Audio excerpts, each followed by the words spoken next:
بسم الله الرحمن الرحيم. اعوذ باللہ من الشیطان الرجیم بسم اللہ الرحمن الرحیم اللہم صلی علی محمد وآل محمد۔ ہم حضرت نوح علیہ السلام کے بارے میں گفتگو کر رہے تھے۔ آج ہم حضرت نوح علیہ السلام کے بہترین پہلو کے بارے میں گفتگو کرنا چاہتے ہیں۔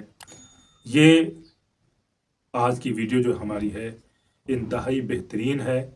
حضرت نوح علیہ السلام جن کو شیخ الانبیاء بھی کہا گیا ہے، اللہ کے شکر گزار بندوں میں سے تھے۔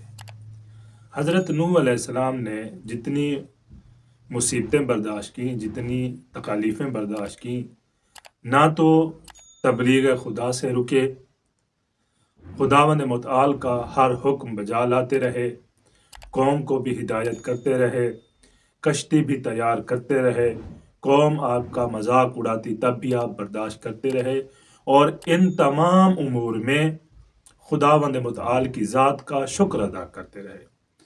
قرآن مجید نے حضرت نوح علیہ السلام کو عبد شکور کے عنوان سے یاد کیا ہے، یعنی وہ اللہ کے بندے تھے جنہوں نے اپنی زندگی میں صبح شام ہر وقت خداوند متعال کی ذات کا شکر ادا کرتے تھے۔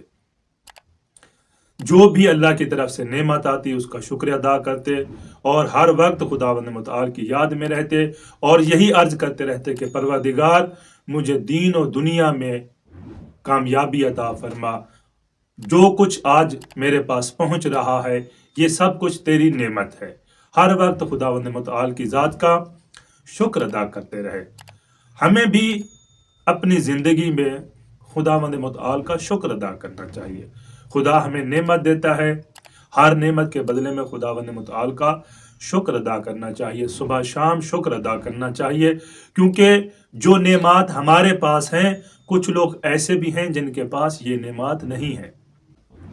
اکثر طور پر ہم لوگ اپنے سے طبقہ بالا کا موازنہ کرتے ہیں، لیکن اپنے سے طبقہ پائن نیچے والے طبقے کا موازنہ نہیں کرتے اپنے ساتھ۔ ہم بڑے لوگوں کی نعمات تو دیکھتے ہیں، لیکن اللہ نے جو ہمیں نعمات دی ہیں اور بہت ساری مخلوق ان نعمات سے محروم ہے، ہم ان کا موازنہ نہیں کرتے۔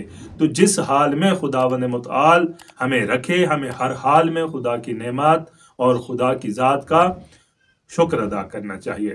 تو امام سجاد علیہ السلام ارشاد فرماتے ہیں کہ جتنی بھی مخلوق ہے انہوں نے یہ تین چیزیں ان تین بندوں سے سیکھی ہے۔